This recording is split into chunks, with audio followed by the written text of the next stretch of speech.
All right. Greetings, everybody. May peace and power elevation be to all of you. This your girl Tiffany coming through live in effect. Give me a moment. Yeah, this your girl Tiffany coming through live in effect right here on StreamYard, right? From Facebook and also YouTube. So if you are on my YouTube channel, make sure you subscribe to the channel and hit the notification bell and also share the channel. And if you are on Facebook, make sure you share the video. You can share it on your page. You can share it in the groups. It doesn't matter. But let's go ahead and get into the topic of discussion tonight. So tonight, we're going to talk about a few topics. So the first topic is going to be about a young activist that was killed in Chicago. And then there was a rapper who also was killed just earlier today in downtown Chicago. And then we're going to also get into the history of Black August. The history of Black August and why people commemorate it.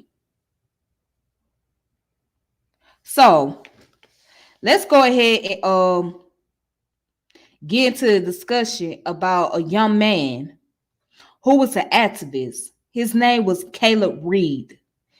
He was murdered at the age of 17 years old.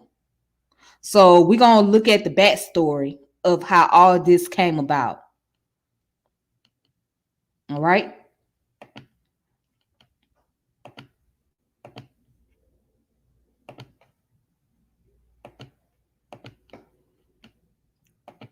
Okay. So here we are right here. All right. So according to NBCChicago.com, it says so much grief. Teen activists killed in weekend shooting, mourned by family and friends. So what I'm going to do is I'm going to play the video clip and then I'm going to read part of the article. So let's find out who Caleb Reed was.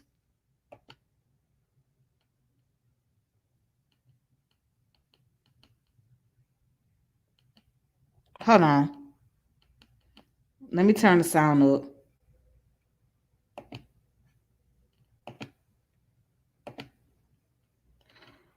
All right. Oh my goodness. Hold on. Let me go ahead and get the sound turned up.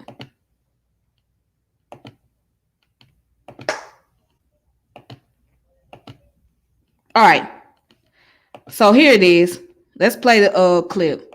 But the very thing he was fighting against ended up killing him. Caleb Reed was shot and knew at 4:30 a 17-year-old wanted to help change Chicago, but the very thing he was fighting against ended up killing him. Caleb Reed was shot and killed over the weekend, a victim of gun violence. And today, the young activist's friends and family spoke about him and the impact that he had on them. Regina Waldrop reports.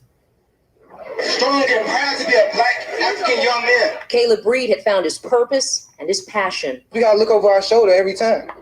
If it's not one thing, it's another. Working with Voices of Youth in Chicago Education, Caleb was trying to transform his community, change how young Black men are seen and treated. He's a proud young man and was dedicated to improving the health, safety, well-being, and advancement of society. But on the last day of July, someone silenced Caleb's voice. He was found fatally shot in the 1900 block of West Granville. So far, police have no motives and no suspects. At a memorial outside of Caleb's high school, his mother, who was hearing impaired, talked about the loss of her son through an interpreter. I'm feeling so much grief right now about my son, Caleb.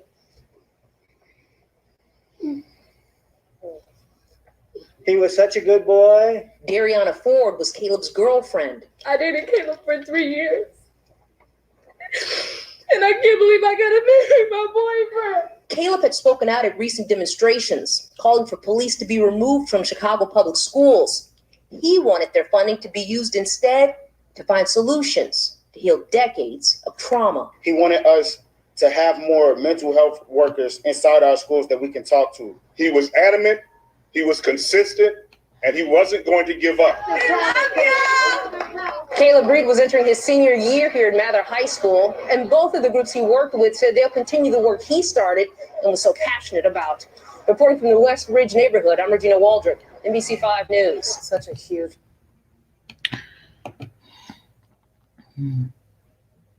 Here it is. A young African American male, just only 17 years old, was on his way for his senior year. All he wanted to do was to show and prove that there is more to young African American men than just violence. He wanted to make the difference, but ended up becoming a victim of violence himself.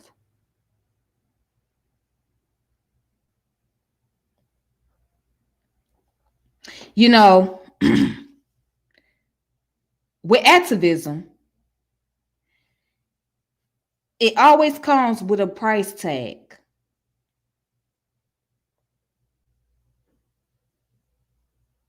It always comes with a price tag. When you're being very active, right, and you want to do something, especially when it's involving your community, see, you got to remember something. You're dealing with a group of people who are brain dead. You're dealing with a group of people who are ruthless.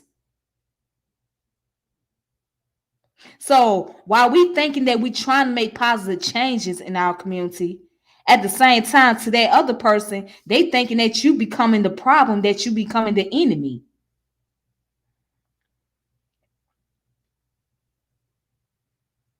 They think you trying to take away their freedom. They thinking you trying to take away their rights to make economics, their right to make profits. And all you want to do is see better improvement. You want to see people, you want to see your neighborhood to grow and expand itself, right?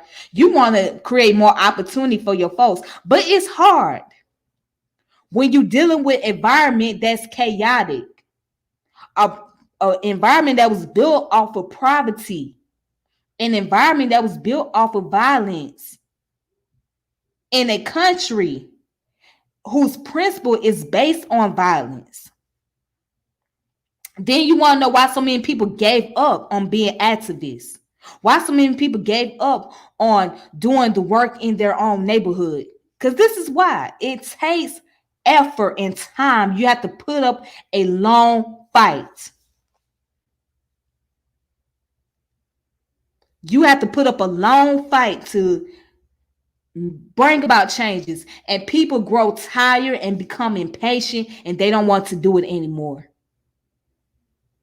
And then they become fearful of their lives because they not only got to deal with the threats, but they got to deal with being a target.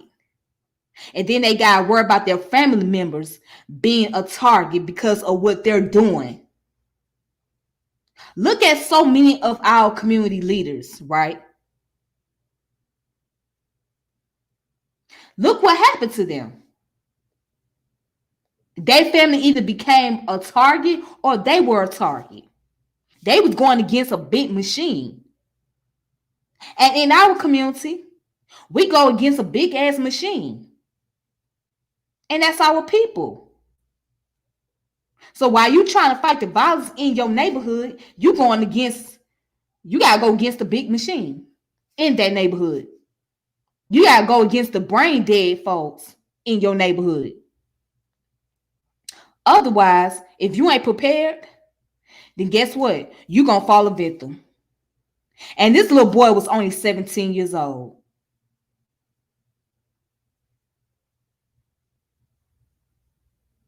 And just to see his girlfriend broke down and cried like that, I felt that. I felt her pain. She loved her black man. She loved him. She said she'd been with that boy for 3 years. So they've been together ever since they were 14 years old. She stuck by him. She loved him. And he loved her. And it broke my heart. And I felt it. I felt her pain in that video. Now let's go down here and read some more about this article. Okay? Check this out. And it says 17-year-old Caleb Reed was working with Voices of Youth in Chicago Education, aiming to transform his community and how young black men are seen and treated. But on the last day of July, someone silenced his voice. Okay? It says Reed was among 9 people, including another juvenile shot and killed in weekend gun violence. He was a so-called freedom fighter with the group Good Kids Mad City, which had been calling for the removal of police officers from Chicago public schools. Reed was found on a sidewalk Friday afternoon with a gunshot wound to the head in the 1900 block of West Granville. No one was in custody as of Monday morning.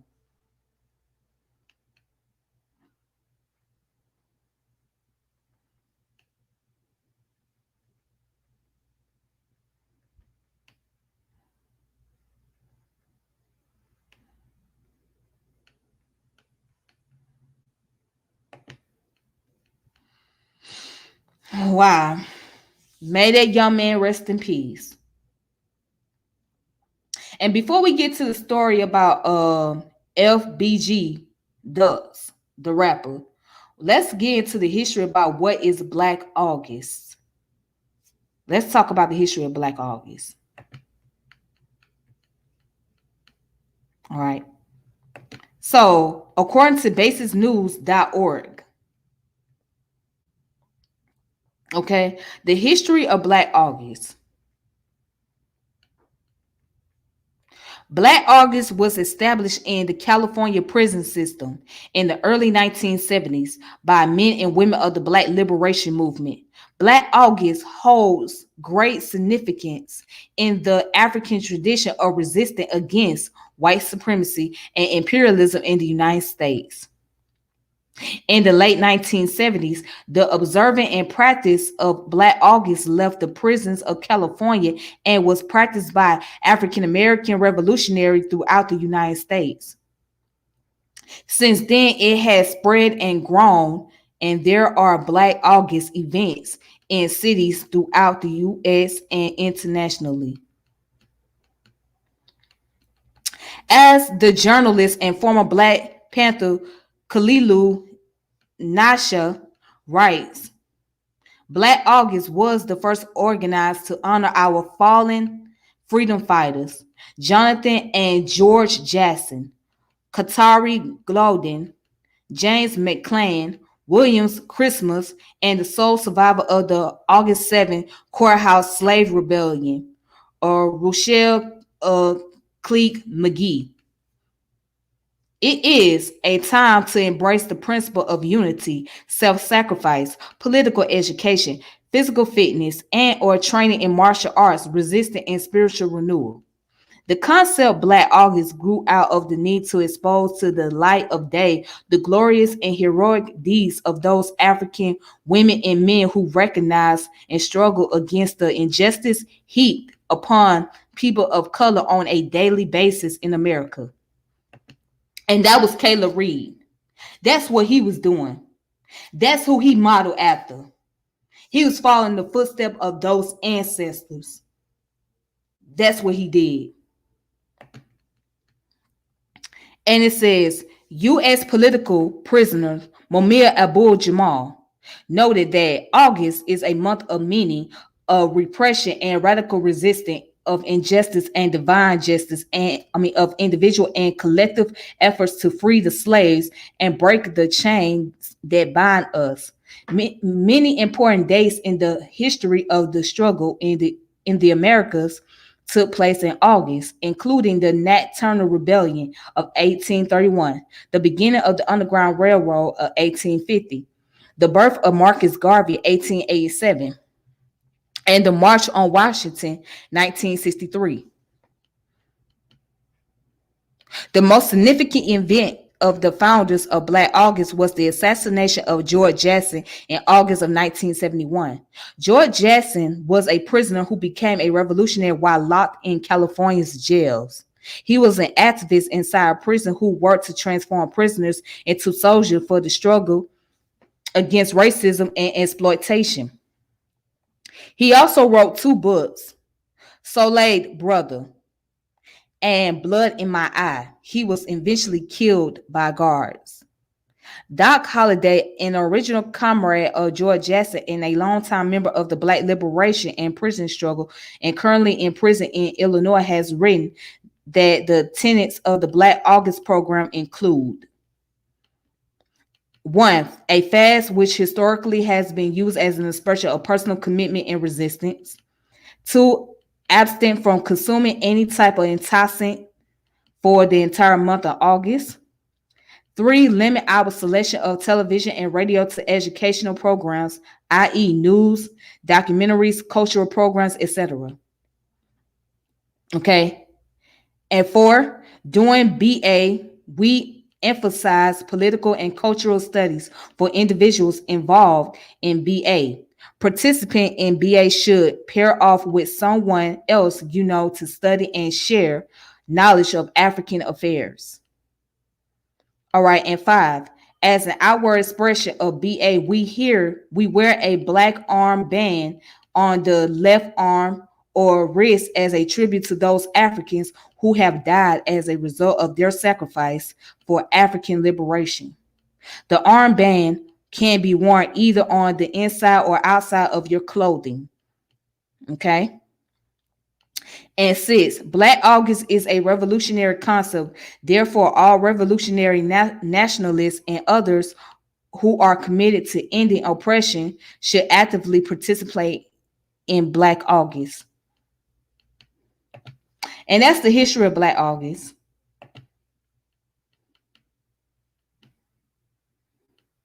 Okay.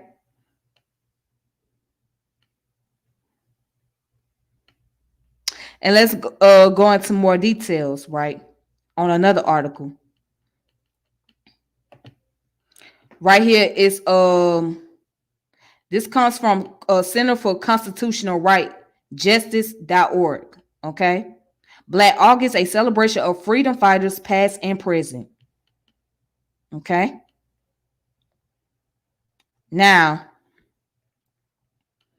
it says, for over 50 years, the Center for Constitutional Rights has worked together with people from the inside from Antarctica to Pelican Bay, with freedom fighters and with survivors to protect Black resistance and eliminate the power of the state to inflict harm on our communities. Today, we continue working to decarcerate prisons, jails, and detention centers to end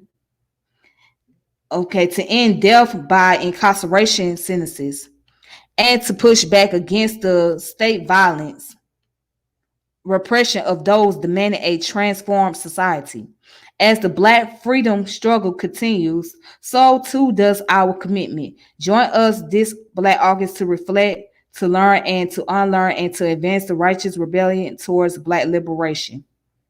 Okay, and then it goes on to say, together we will honor the faith that past resistance has taught us and lean into the hope that the present fight for liberation has brought us. For more information about currently held political prisoners, you can check these websites to learn their stories and offer support. Dr. Mutulu Shakur, who is the stepfather of the late Tupac Shakur, Reverend Joe Powell, Mumia Abu Jamal, Sudita Akoli, Jalil Matankin, Russell Maroon Schultz, Veronza Bowers, and Rushel Sink McGee. All right, so this is the information. And there's many more political prisoners out there, right? And one of those political prisoners who was very prominent within the community of Atlanta was Jamil Alameen, who was also known as H. Rap Brown. He was very prominent in the community. Uh, and outside of Shakur, very prominent. And not to mention Tupac Shakur's mother. If y'all don't know, she was a former Black Panther, and she was incarcerated while she was pregnant with Tupac. So these people have really put up a fight and put up a struggle for liberation for our folks. And it was not easy. And those Black liberation armies, they were something serious. They were something serious. They was really on one. Let's put it like that. And many of them end up being incarcerated, or some of them had passed away.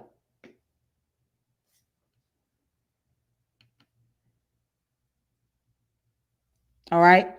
So, if you want to check out more about Black August, all you gotta do is type it in and look it up. So yeah, this is why it's called Black August, because it's a month of those who had resisted and fight for the liberation of Black people against oppression. So yeah, just give me a second, because I just want to make sure that everything's good with the sound.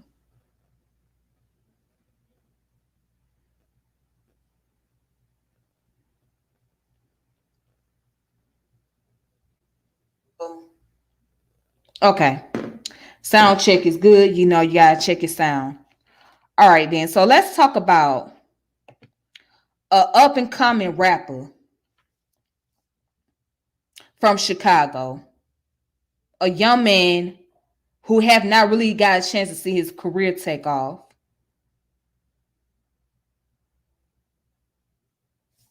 And this happened today. So let's look him up. A rapper, excuse me, let me get rid of this damn advertisement. I can't stand advertisement. Hold on.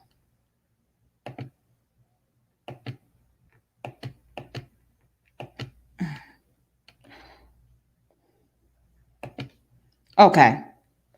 I'm trying to get rid of this advertisement, y'all. I don't like the advertisement being in my way, because it's making it hard for me to watch. Okay, well, you know what? I'm really not going to show that article, only because they have the video of what happened to the young man. The incident took place downtown in Chicago, the area what they call Gold Coast. So I don't want to show the video because it's very graphic and it's very tragic. I saw the video myself, and yeah. Let me go ahead and just read the article to you. All right. So, okay, I'm gonna read the article. I'm trying to get this off of here.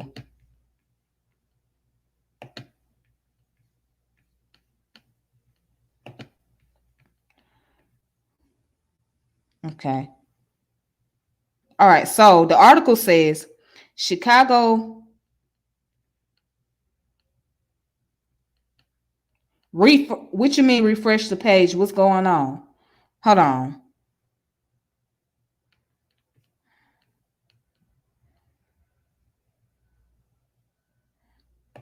Let me get to another article, because okay. All right, then. I'm gonna show you guys another article, because that other article had advertisement, and I don't like all that advertisement like that. So, all right. So this one come from heavy.com. FBG Duck dead. Chicago rapper shot to death along Gold Coast. Yeah, I just clicked on another article. All right, so let's talk about it. So it says the rapper FBG Duck was shot dead while shopping in Chicago's famed Gold Coast neighborhood when four shooters exited two cars and opened fire on the rapper and others, according to ABC 7. And it says the television station cited FBG Duck's friend for the confirmation. Authorities have not yet confirmed the victim's name, although they did not release demographic information, including age, that matched FBG Duck. 3 people were shot in all. A graphic video emerged from the scene. You can watch it later in this article, but be aware that it's disturbing. And I will not play that video just for that reason. Another local journalist also reported that an up and coming rapper was shot in the street. FBG Duck's Twitter page called him Chicago's hottest independent underground rap artist. Fox 32 journalist Tia Ewing wrote on Twitter, 3 people shot. 1 person is said to be dead, according to sources. People here at the scene say an up-and-coming rapper was shot in the street. She didn't name the rapper, who was born December 6 of 1993 in Illinois. Police initially declined to answer a reporter's question about whether one of the victims shot was a celebrity or a rapper. They said they were aware there was a crowd forming as word spread that FBG Duck was the victim. They said, though the victim was a 26-year-old black male, which fits FBG Duck's description. I'm gonna skip all that. Okay, we're gonna skip that video. Police gave some details in their initial news conference. They confirmed that a 26-year-old black male was pronounced dead at the hospital. They then named the victim at 4:37 p.m. in the 100 block of East Oak Street. 3 people were shopping when 2 vehicles pulled up, Chicago police said. A police commander said in the news conference that 4 people exited the vehicles, 2 from each car, and began firing at the individuals who were on the sidewalk outside of the stores. There were multiple shots and 4 shooters, according to the police. And it says police said the gunman also shot a female in one of the vehicles parked outside. One of the stories, the female is in serious condition. A 26-year-old male is also in serious condition. We have multiple active crime scenes behind me, police said, adding that detectives were collecting video and are seeking witnesses. One was black Taurus, and the other was a silver Chrysler. Both fled westbound on Oak Street from the scene. This was something that specifically targeted for these individuals, said police, adding that the area is well policed. Really? Is well policed in what extent?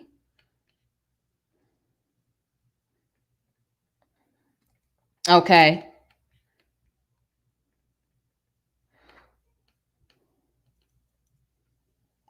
Hold on. Whoa. Wait a minute. I'm reading something. It's kind of disturbing. It says 2 men disrupted the police news conference with applause and heckling. White men disrupted the police news conference with applause and heckling. Oh, let's play this video. Let's play the clip right here. We're going to play this clip because, see, we want to... Hold on. Okay. Maybe I can't play the clip. But anyways, let's read what this individual said. Itwin also reported that white men who were watching the press conference clapped, and one man said he hoped the person who was shot was black. So you got some racist ass bastard that get on the news conference, right? Interrupt the news conference and said that he hoped the person that was shot was black.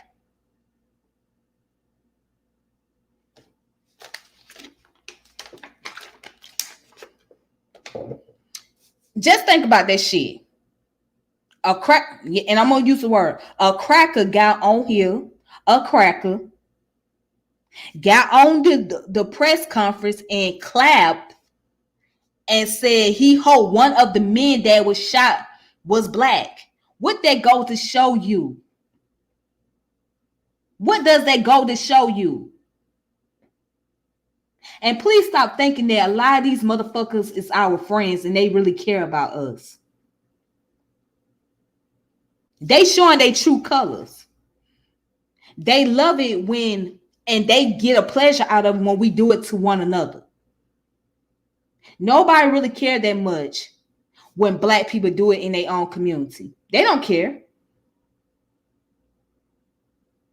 They don't care unless it's convenient for them. If it ain't convenient for them, then they don't care about it. Oh, two niggers killing each other? Okay. Oh, well. Two niggers. That's their attitude. And I'm not too surprised. But I mean, I find it very disrespectful. But hey, you can't be too surprised because what do you expect from a cracker? And I say that unapologetically. What do you expect from the cracker?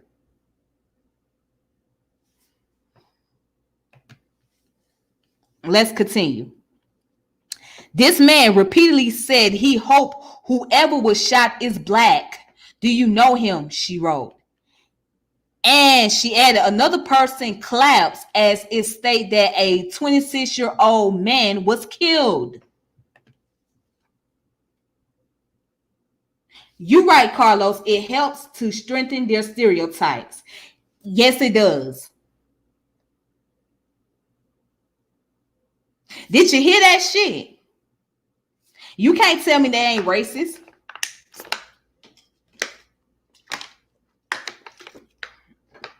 You can't tell me that they ain't racist. You can't tell me what their motives are not and what it is. They let it be known. They don't give a fuck about your ass killing each other.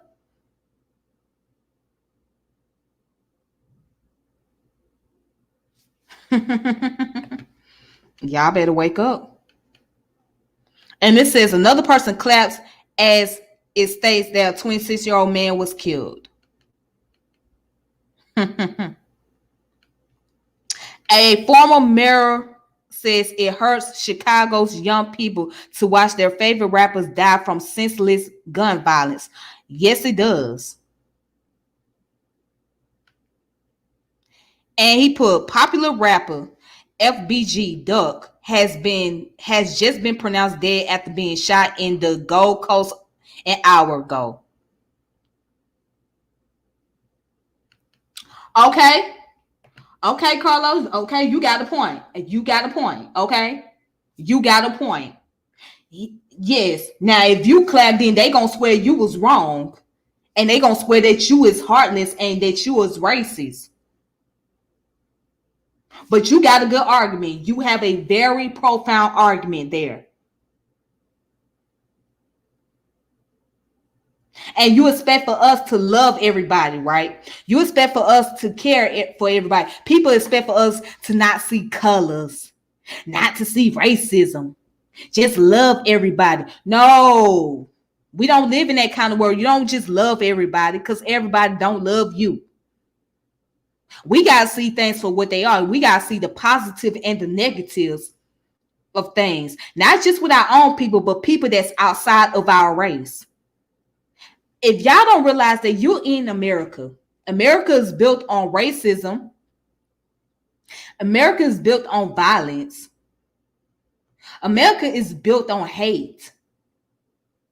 And you going to tell somebody that comes from the environment of what they know and what they see to not see things that way but see it differently? You can't really say anything about that. How are you going to convince them? Because they deal with racial oppression and social oppression. So how can't you convince them to see otherwise? And this kind of shit right here, this little racist undertone, is the reason why you got some black people that don't give a fuck about white folks. I have to be very blunt. There's some black people that just say, fuck them, the hell with them. And some of them I can't blame. I can't blame them. You can't blame them for feeling that way because they already know. They see the game. They see it. And then you know what the sad part is? They be exposed to it at a very young age. They exposed to racism. So for all you black folks out there talking about, oh, ain't no such thing as racism. And you know, ain't no racist people out there. See, you talking about racism. Y'all always want to play the racism game. No, it ain't no racism game. It is what it is. Don't think that because we done went through all this fight, all this struggle, and you got your rights to be able to work where you want to work and be able to live where you want to live, that racism is automatically over with and you ain't got to deal with it. That's not how it goes. That's not how it goes. And then let me tell you what's so ironic, especially those of you black folks that call yourselves Republican. Y'all call out the white Democrats for being racist, but you're going to tell me that you don't see racism and you don't experience racism. How ironic is that? That is so much of a contradiction. But let me continue on.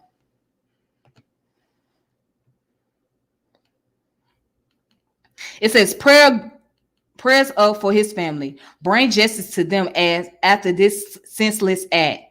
Green wrote on Twitter, he defines himself as a dad, entrepreneur, civil rights organizer, former Chicago mayoral candidate, shut down a Trump rally, former surrogated at Bernie Sanders. Okay. He added, trust me, I wouldn't report anything that isn't accurate, especially about someone's death. I got the report directly from the source. Green then tweeted, it hurts to watch Chicago's young people watch not only their friends, but their favorite rappers die from senseless gun violence. We really have to get our city together if we want to have a better future. Rest in peace, FBG Duck. And it says the shooting along the Gold Coast erupted in the late afternoon on August 4th, 2020. At first, early reports just said that 3 people were wounded. Other reports also said that FBG Duck was shot.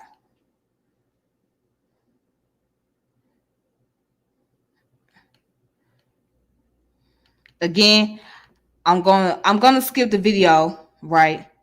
I'm gonna skip it because it's very graphic and I don't want to I don't want anybody being traumatized behind it. So if you want to look at it, you can look at it at your own discretion. You can look it up on YouTube and stuff like that, but I'm not going to play the video because it's very tragic to see. And it says the video shows people lying on the street. I'm in the Gold Coast. I was just riding my bike. They shot FBG Doug. I don't know who shot him, says the man in the video. So, yeah, there was a young man who happened to witness that. Okay.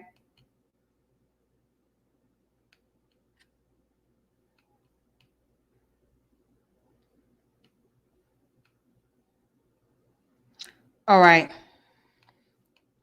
So that's it. But yeah, let me leave off on this before I close out.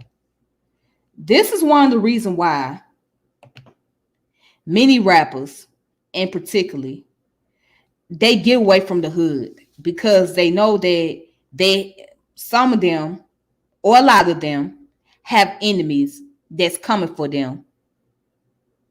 And they can't wait to catch them slipping. So many of them try to move somewhere where it's more peaceful and they have to worry about less violence and they can be in a much more positive environment and be able to spend time with their family. You know, recently we've been hearing about a lot of death that's taking place in the hip hop community. And there's going to be some more that's going to happen. And I'm not wishing that on anybody, but just look at it. Have you noticed a lot of these people that's getting killed are independent rappers, up and coming, and most of them don't even make it past 26, not even past 21. Let's look at the instance, right? What's that young boy's name that died just recently? Pop Smokes from New York. That boy was only 20 years old. He moved to LA thinking that he gonna get a better life. And he showed around his crib. And what happened? Some group of individuals showed up at his crib later on that day and they shot him multiple times. Then there was another rapper, Atlanta artist. His name was Lil Marlo. Lil Marlo was probably about 30 years old. He was killed on I-20.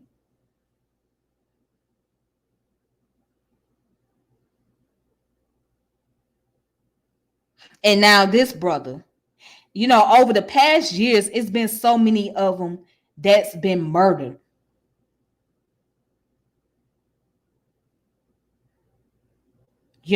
There's been a lot of death in the hip hop community. A lot of them. And a lot of them has to do with gun violence. Then you had a host of rappers that done got shot, but was able to survive. And some of them were female rappers. You had Young Miami from Miami, Florida. The girl from City Girl, right? She was pregnant just last year. She was coming out the studio. She was in a Mercedes-Benz truck. And as she was driving on her way home, multiple gunshots aiming at her truck. But the good thing about it, she had bulletproof. That's what saved her life. The truck was bulletproof. Had she not had those bulletproof on her truck, or had she not had bulletproof windows, she would not be here today. She was shot at multiple times.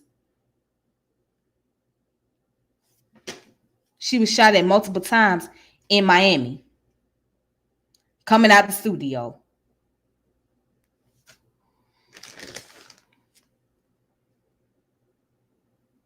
Eight months pregnant. And then, you had a situation with Megan Thee Stallion. The girl done got shot in her feet. Bullet wounds. What happened? Don't nobody really know how it transpired. But they just know that she was at a party, at a little house party. And all of a sudden, she was trying to get away, trying to go on about her business. She got into it with someone. There was a little altercation or whatever. And that person took a gun and tried to end her life, according to her. The individual tried to end her life, basically. But end up shooting her, twice or three times in her feet.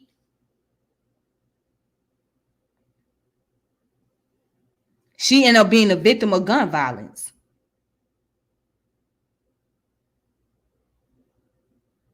This is not a joke. Anybody that comes in the music industry trying to make a come up as an artist, especially as an independent artist, they face with a lot of trouble. They face with a lot of enemies. They face with a lot of problems.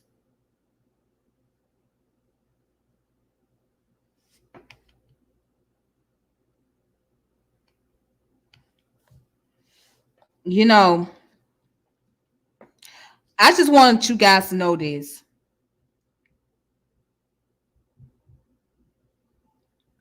We live in a culture that's built on violence.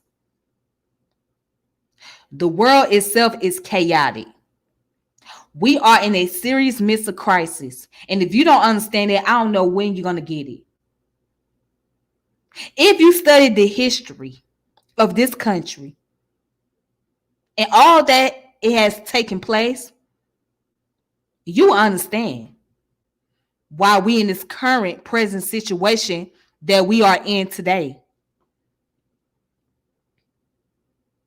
You will totally understand that. You know, we always cried out, well, when the violence going to end? When the violence going to end? When it's going to stop? Oh, violence is not going to end anytime soon. I can tell you that. See, that's wishful thinking. It's very wishful to think like that. We would love to live in a world where there is no violence. We would love to live in a world where there's all peace and no war. We would love to live in a world where everybody can get along with each other. But the reality is, that's not the kind of world. That is not the kind of world we're living in. We don't live in that world at all. Even if we try to create that world, it's not going to be 100%. Because you deal with people who have corrupted mentalities, who have a malfunction in their brain, whose arterial motives are different from everybody else.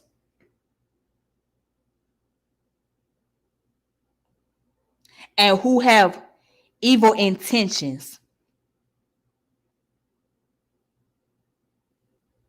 And who also operate off of egos. And they become ego driven. So with that being said, you guys, I thank you all for watching. So with that, that's it. Nothing else. So again, if you like what you're watching and you like what I'm doing, you know, make sure you go ahead and check out that Cash App right there. This is my Cash App. So if you want to support what I'm doing and you want to just show your love to me and all that, then you can go ahead and do so. The Cash App is right there at the bottom. But if you also watching from YouTube, if you not on my YouTube page, go ahead and subscribe to the YouTube channel. Hit the notification bell. And then you can also share this channel if you want to. If you are watching from Facebook, go ahead and share the video on the Facebook. You can share it in your page. You can share it in the groups. You know, you can share it wherever you like. But with that being said, thank you guys for tuning in and watching. I really appreciate that a lot. For those of you that are coming in. So I'm going to go ahead and close this out. Please be safe. Be careful. We don't know when this pandemic is going to ever end. We don't even know when it's going to slow down. But please be careful as much as possible. Please be careful. With that being said, may peace and power elevation be to all of you. Thank you for tuning in. And until next time, I will come back with y'all with some daily Black history as usual. But other than that, all right, deuces. May peace and power elevation be to all of you. And thank you for watching. All right. All right.